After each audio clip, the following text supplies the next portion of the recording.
Vamos direto à palavra. Pega a sua Bíblia, por favor. Você que está em casa, você que está aqui. Amém. Lucas, capítulo 15, do verso 11 ao verso 17.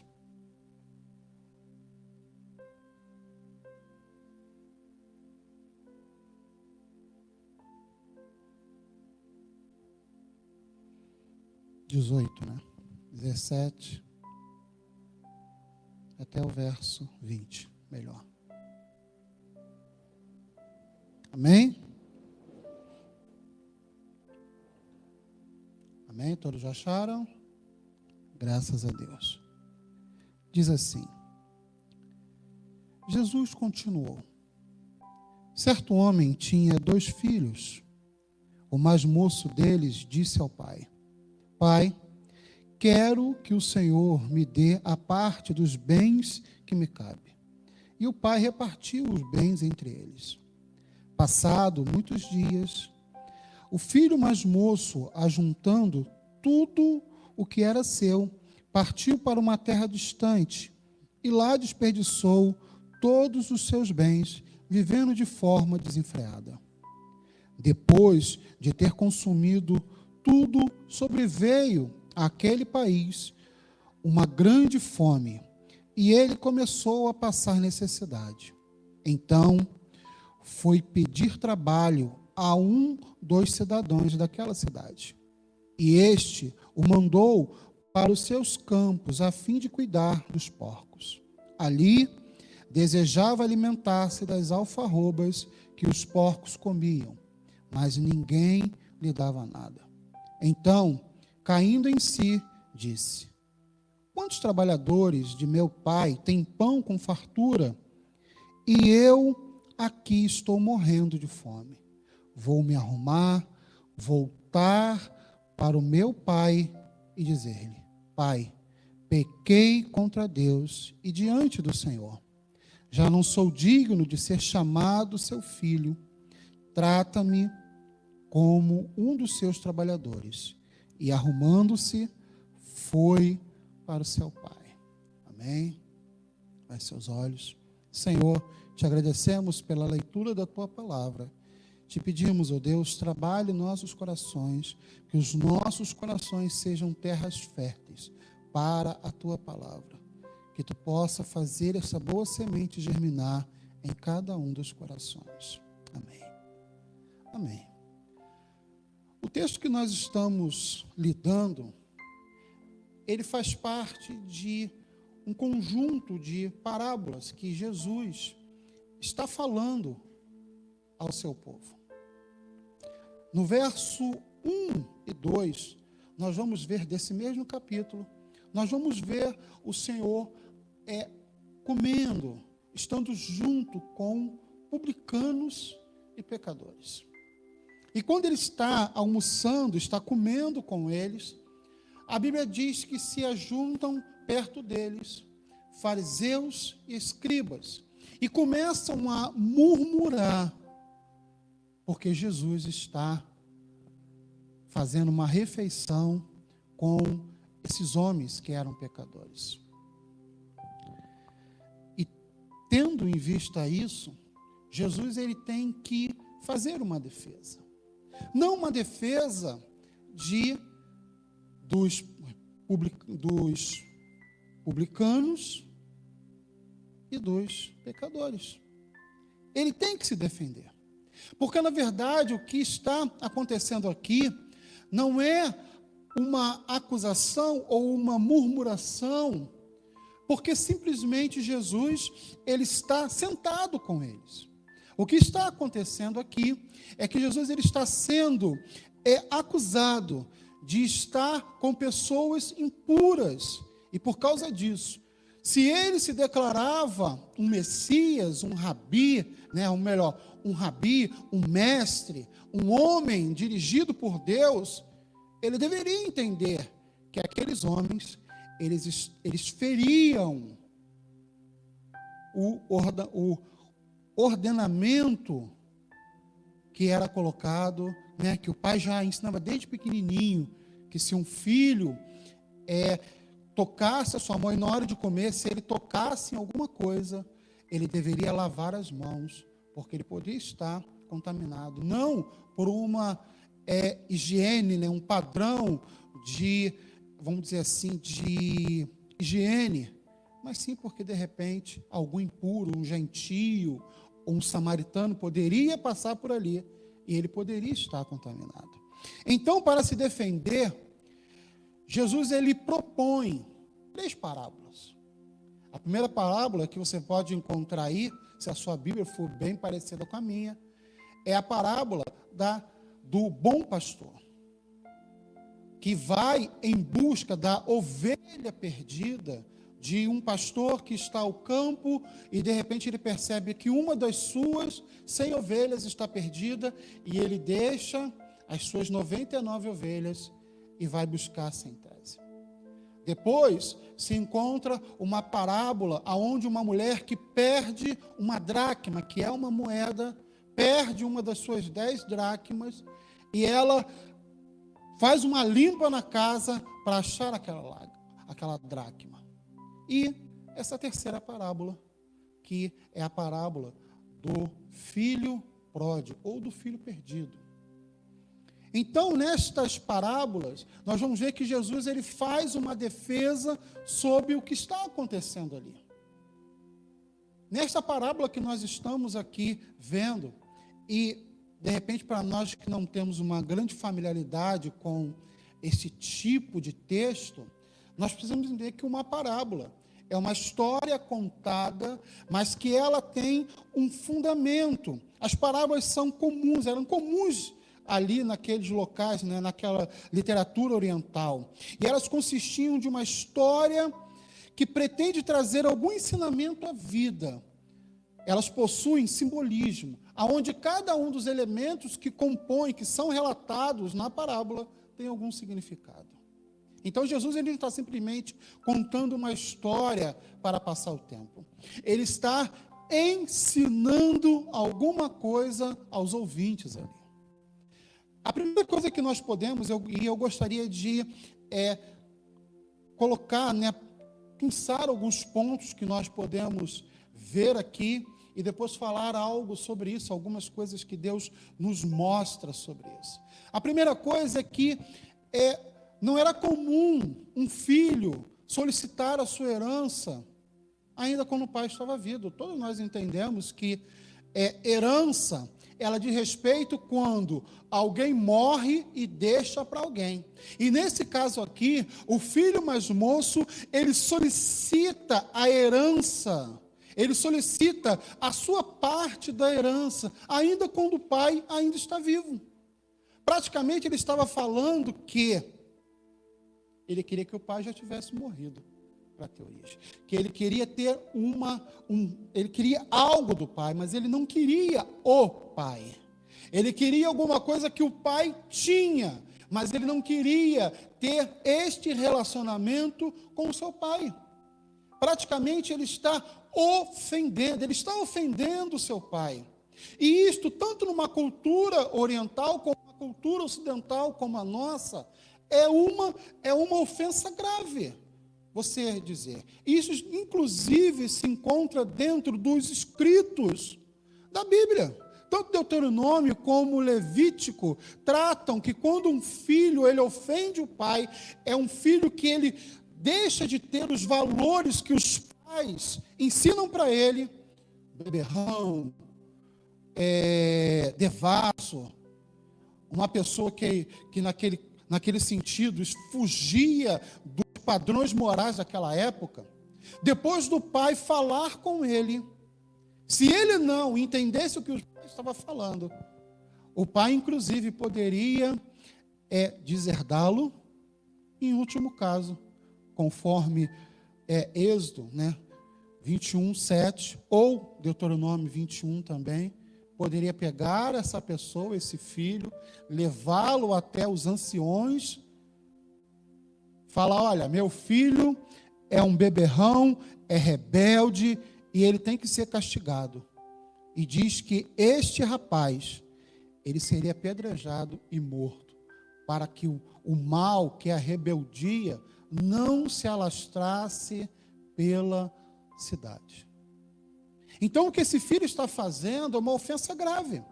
Mais grave ainda, porque segundo a ordenação daquele momento, daquela época, o filho poderia saber o que ele iria receber. Ele poderia chegar para o pai e falar: pai, o que eu vou receber quando de herança? E o pai poderia falar: olha, você vai receber a minha casa aqui, os meus terrenos dali. Como ele era o filho mais novo, segundo a lei judaica, o filho mais velho teria direito a 50% de tudo, e ele seria o líder espiritual. Então, como ele era o filho mais novo, ele teria uma parte dessa herança. Nesse caso aqui, seria 1/3 de tudo que o seu pai tinha. E mesmo assim, quando o pai dissesse para ele o que iria ser, ele não tinha o direito de vender. Porque tudo que fosse proveniente da herança, os lucros, vamos dizer assim, tudo que poderia ter, a fartura dos campos, pertencia ao pai. O interessante é que o pai, ele não chega para o filho e fala: meu filho, o que você está fazendo? Porque imagina só, se seu filho te ofende, com certeza você pode até não chamar a sua atenção, como deveria. Mas você pode falar: meu filho, o que é isso? Não foi isso que eu te ensinei. Não foi isso que sua mãe falou com você. Você lembra quando você era pequenininho? Meu filho, o caminho que você está indo é um caminho de morte, é um caminho ruim. Mas a Bíblia não diz, Lucas não fala sobre isso. Lucas fala que o pai simplesmente, ele compartilha, ele dá ao filho mais novo a sua herança. O filho simplesmente, ele pega a herança e depois de alguns dias, ele vai embora. Ele pega tudo que o pai deu para ele e vai para uma cidade distante. Com certeza, ele não queria ser controlado pelo seu pai, ou pela sociedade, ou pelas pessoas que ali conheciam. Ele sai de perto do pai. Ele sai de perto do seu irmão. Ele sai de perto das pessoas que o conheciam.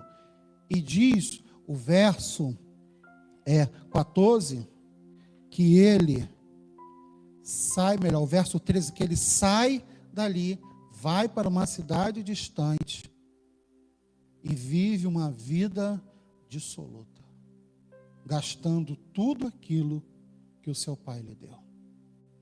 E quando tudo já estava terminado, toda a herança que seu pai havia dado para ele já estava terminado, Lucas diz que veio uma grande fome naquele local. E aquele rapaz que tinha tudo com seu pai, ele começa a passar necessidade, ele começa a passar fome, e para isso ele busca um emprego junto a um dos moradores daquele local, que com certeza era um homem gentio, um homem que não era do povo judaico, porque esse homem o envia para o seu campo, e lá ele tem que cuidar de porcos, algo que era extremamente vergonhoso a um israelita, a um judeu.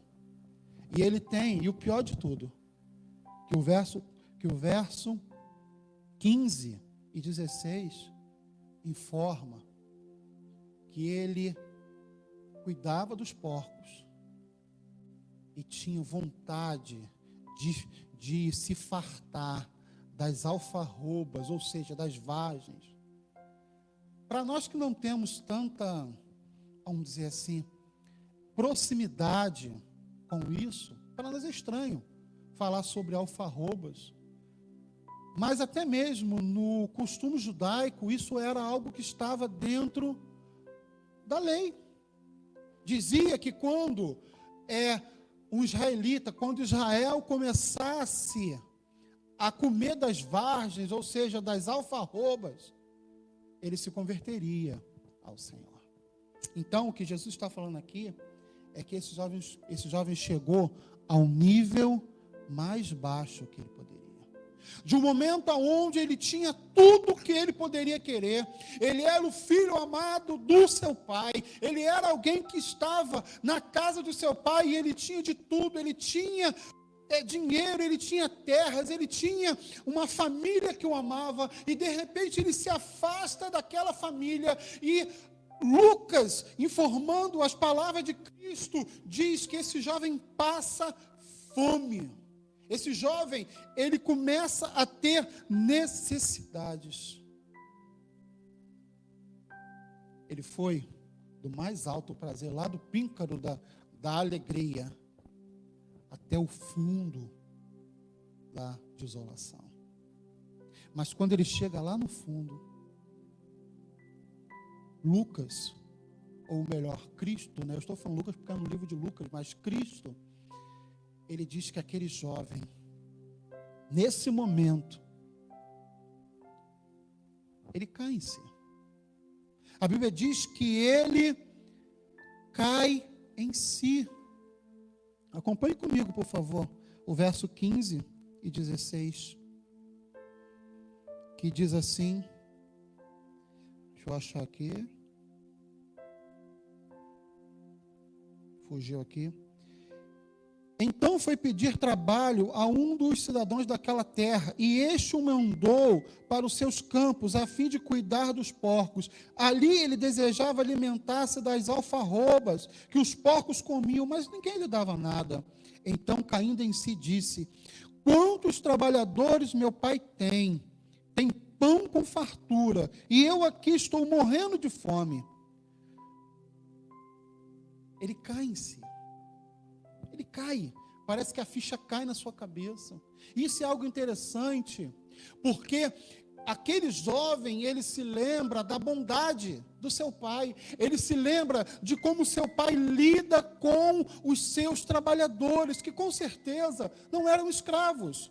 Provavelmente, duas coisas nós podemos tirar disso: que o seu pai era um homem muito rico, com muitas posses, e as pessoas que trabalhavam para ele não eram escravos, eram servos ou trabalhadores assalariados. E todos esses eram muito bem remunerados, eram muito bem cuidados. Ele cuidava muito bem daqueles que estavam com ele. E esse jovem, ele toma uma decisão, ele fala, olha, ele se levanta e diz, olha, vou lá para o meu pai, vou dizer para ele, pai, eu não sou digno de ser chamado seu filho, aceita-me como o seu trabalhador, como seu servo, como alguém que vai trabalhar para o Senhor. O interessante, irmãos, é que quando nós vemos isso, nós temos que ver que aquele jovem, ele cai em si. Quando nós tomamos uma decisão, quando a ficha cai, nós temos que tomar. A primeira coisa que deve acontecer é uma decisão mental. É uma decisão. Nós temos que mudar a forma que nós pensamos e tomar uma atitude. Aquele jovem, ele não ficou somente, meu pai, ele é bom para os seus servos. Não, a Bíblia diz que ele se levanta e ele vai ter com seu pai.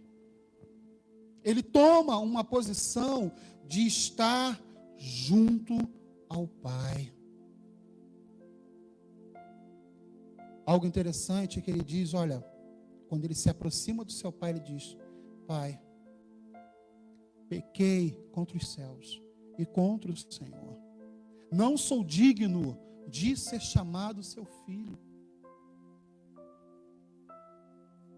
Mas Cristo conta que quando aquele jovem estava se aproximando, de repente falando, quando eu chegar perto do meu pai, eu vou falar, pai, é isso, eu vou fazer isso, eu vou abraçar ele, vamos jogar os seus pés, eu vou falar que eu estava louco, que foi um momento de loucura da minha parte, que eu estava alucinado. Mas Lucas diz que aquele pai, quando estava sentado, quando ele vê o seu filho ao longe, ele corre. Ele quebra todo o protocolo. Ele quebra todas as diretrizes. ele faz tudo aquilo que, de repente, um homem da sua idade, da sua estatura, não deveria fazer. Ele deveria se manter impassível e esperar que o seu filho fosse até ele e lá falar: olha, meu filho, eu te falei que isso não daria certo. Eu te falei que você não ia lograr êxito nisso. Mas não. Do mesmo jeito que quando o seu filho sai, ele entrega a sua herança e ele não diz nada. Da mesma forma, ele não permite que o seu filho termine a sua frase. Ele não permite que o seu filho mais novo fale algo nesse nível. Quando o filho começa a falar, Cristo está dizendo que o pai o interrompe. Chama os seus servos e fala: olha, vai lá. Acompanhe comigo, por favor, verso 21. E diz assim, 21. E o filho lhe disse: pai, pequei contra Deus e diante do Senhor, já não sou digno de ser chamado seu filho. O pai, porém, diz aos servos: tragam depressa a melhor roupa e vistam nele, ponham um anel no dedo dele, sandália nos seus pés, tragam e matem um bezerro gordo. Vamos comer e festejar, porque este meu filho estava morto, reviveu, estava perdido e foi achado. E começaram a festejar. O fato de seu pai pedir que coloque a melhor roupa nele, quer dizer que o pai, ele dá aquilo que era dele, porque seu filho não tinha mais nada. O seu pai dá além do que era sua obrigação. Ao dizer coloque em seu dedo o anel, com certeza era um anel de sinete, que marcava a sua posição social. Em que lugar ele ocuparia naquela casa?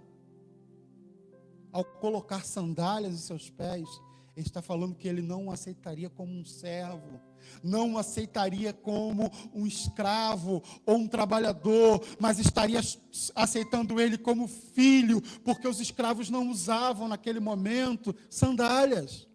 Era algo que somente os nobres assim o faziam. Ele está falando: meu filho, não vou te aceitar como um trabalhador, você é meu filho.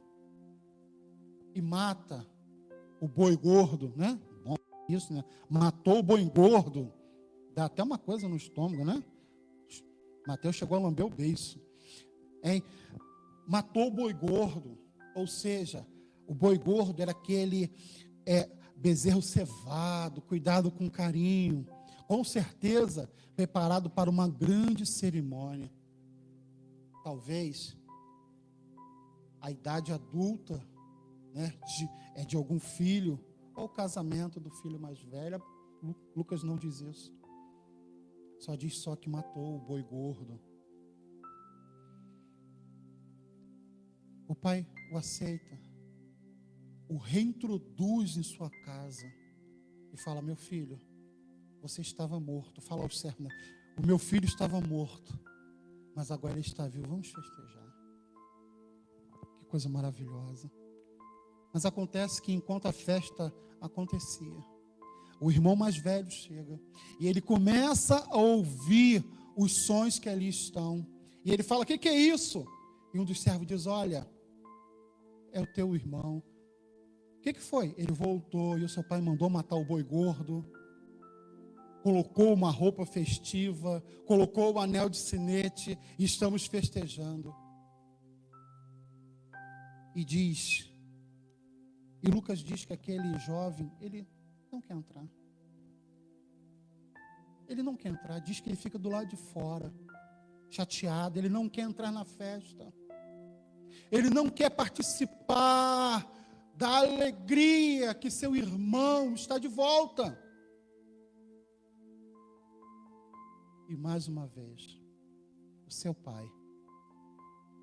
Precisamos entender que isso também era uma ofensa talvez pior do que a do filho mais novo. porque ele está criando uma situação para todos verem.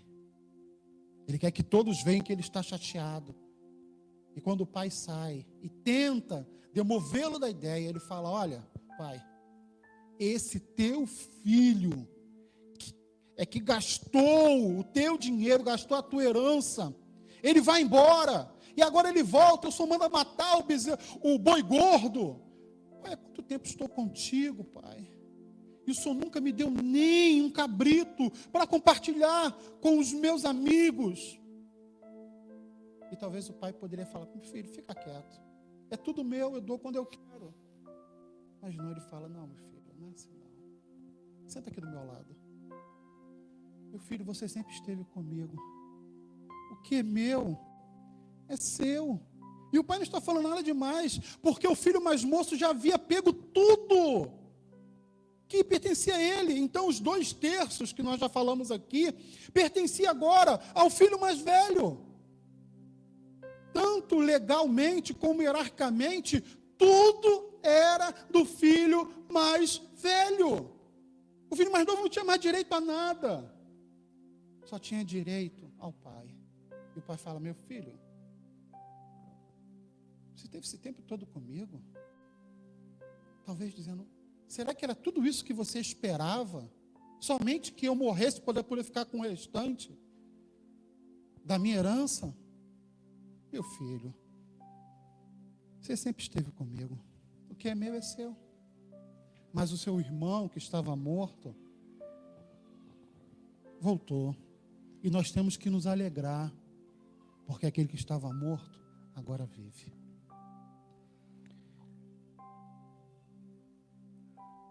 Lucas não diz, né, o que Cristo falou sobre a resposta do filho mais velho. Deixa no ar se o filho entrou ou não para casa. Mas eu gostaria de falar algumas coisas sobre isso, fazer algumas perguntas e tentar resumir tudo isto. Primeira coisa, como as palavras de Cristo nos mostram a glória do amor de Deus. A primeira coisa que eu quero colocar, não se assuste, mas Cristo não contou a parábola. Eu aprendi essa com a pregação do pastor Jonas, acho que é Jonas Madureira. Cristo não contou essa história da ovelha perdida, ou da dracma perdida, ou do filho perdido. A história que Cristo contou foi do pastor que foi buscar a ovelha perdida, da mulher que procurou a dracma perdida. E a história não é do filho perdido, mas do pai que encontrou o seu filho amado. O evangelho não é sobre mim ou sobre você, é sobre o amor do pai. É sobre o amor do pai com a sua criação, o amor do pai com aqueles que ele criou e que ele tanto ama. A história que nós estamos falando, ela traz uma palavra fortíssima, que é compadecido. Toda vez que nós encontramos essa citação de o pai se compadeceu, essa referência vai diretamente, ela só é usada com Cristo ou com Deus Pai. Sempre é relacionada a um amor que está além do padrão humano. Não há outra coisa para a salvação de pecadores perdidos senão o amor de Cristo. Isso é o ponto importante. É isso que Jesus estava falando, do amor do Pai por aquele que estava longe e agora foi encontrado. A segunda coisa é que o filho, a imagem do filho pródigo, é daquele filho que quer a herança do pai. Ele quer o que o pai tem. mas ele não quer se submeter às ordenanças do Pai. Ele não quer se submeter à direção que ele deve obedecer a uma autoridade. Ele quer ser livre. Como uma amiga falou ontem para mim, ele quer ter a alma livre, sem ninguém para poder dizer se isso é certo ou é errado. O filho pródigo é a imagem daquele que ele acha bonito o Evangelho. Ele escuta o Evangelho e fala, poxa, que coisa maravilhosa, poxa, que padrão, que cultura, que coisa formidável, um amar ao outro. Ele olha e fala, olha, é assim que tem que ser. Mas ele não quer o Pai. Ele quer o que o Evangelho traz ao mundo, mas ele não quer o Deus do Evangelho. Ele não quer o Senhor das boas novas. Como filho pródigo, nosso pecado nos faz abandonar Deus. Tomar as suas dádivas e usá-las para o nosso próprio prazer e glória. Isso só nos trará necessidade e miséria. Se não nos arrependermos, trará também condenação eterna no inferno. O mais importante era a presença do Pai. O mais importante não é o que o Pai pode te dar, mas é estar com o Pai por tempos e tempos, pela eternidade. Uma vida regrada, com bens, farturas, muito dinheiro, muitas festas, tudo isto talvez abasteça a tua necessidade momentânea, mas C.S. Lewis diz que o tamanho da nossa alma é o tamanho de Deus. Às vezes nós ficamos colocando coisas em cima do lugar de Deus, isso não nos sustenta, nós ficamos vazios. Isso é bom enquanto está acontecendo, mas depois que passa, é como palha que pega fogo rapidamente. Pecador, o que lhe rendeu seguir o seu próprio coração? Eu pergunto a você. O que lhe rendeu seguir suas próprias vontades, seus próprios desejos? Será que já está na hora de você cair na real, cair e lembrar da bondade de Deus por tua vida? Porque até mesmo se você está ouvindo esta mensagem, isso é porque o amor de Deus, a bondade de Deus está te alcançando. Em último, porque as palavras do Pai, lá no verso 32, deveriam derreter o nosso coração com alegria sobre a conversão dos piores homens. Já viu como nós somos? Eu me incluo nisso, né? É difícil. Às vezes você vê uma pessoa que mata, rouba, né? Corruptos. E você fala, miserável, tem que morrer. Nós somos rápidos em condenar, nós somos rápidos em apontar o dedo, nós somos rápidos em excluir. Mas a postura do nosso coração em relação ao fato de pecadores sendo salvos é um indicador se nós mesmos experimentamos ou não a graça de Deus. Porque não é pelo que nós fazemos. O que nos aproxima do Pai é o seu amor. É Ele que corre ao nosso encontro. Não foi nós que aceitamos a Cristo, é Cristo que nos aceitou. Nós temos essa dificuldade de entender isso, que é Cristo é que nos encontrou e nos aceitou, porque era nós que estávamos distantes do Pai. Não era Cristo. Não é um favor que Ele nos faz, melhor, não é um favor que eu faço ao aceitar a Cristo. É uma resposta à graça e o amor de Deus por nossas vidas. Quando eu falo, Senhor, eu te aceito, quero te seguir, quero dedicar a minha vida. E nada que nós venhamos a fazer pode ser, vamos dizer assim, alguma coisa que pode sustentar a nossa salvação, ou valer alguma coisa. Não vale, irmãos. Nada. É o amor de Deus por nós é que nos faz diferente. E se nós não conseguimos sentir prazer quando nós vemos alguém mudar a sua vida, ou seja, converter, mudar de direção, de repente é porque a graça de Deus ainda não entrou nos nossos corações. E nós precisamos pensar bem nisso. Como é que nós nos portamos? Será que nós queremos ver o circo pegar fogo?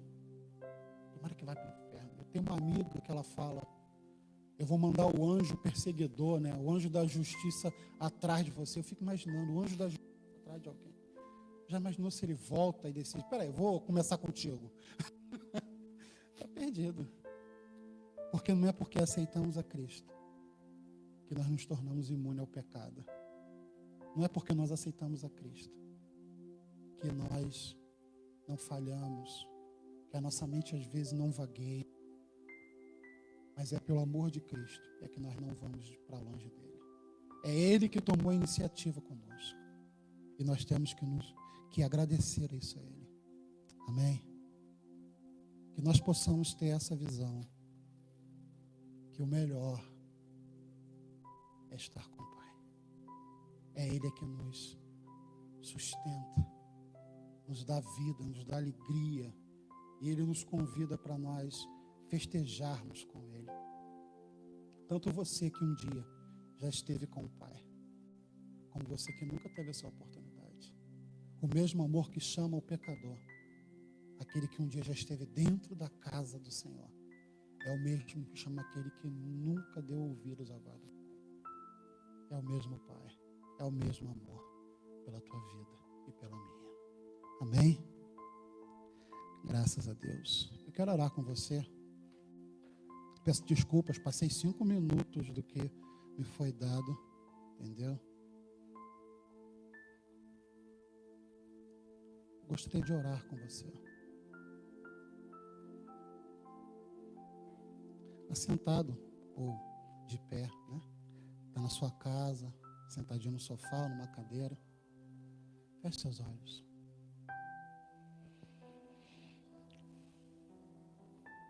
Senhor, nós precisamos de Ti, ó Deus. Porque se não for o Teu amor, o que nos resta? As alegrias deste mundo são passageiras, ó Pai. O dinheiro, a fama, o poder, o ato de achar que é alguma coisa, tudo isso não é nada. É como um trapo, o Senhor nos fala que a nossa justiça é como um trapo de imundícia. Senhor, ajuda-nos, ó Pai. Ajuda-nos. Ajuda esta pessoa que hoje está nessa live e nunca teve a oportunidade de provar deste amor, dessa diferença. Às vezes nós dizemos que nós já provamos e nunca provamos, porque aquele que um dia experimentou a presença de Cristo, não dá para largar. Senhor, toca nesses corações, ó Deus. Tanto aquele que um dia esteve em tua casa, como aquele que nunca sequer passou das portas. Que teu amor, ó Pai, convença os seus corações, que os seus olhos sejam abertos e que a tua graça seja estabelecida sobre as suas vidas. É o que nós te pedimos, ó Pai, no nome de Jesus. Amém.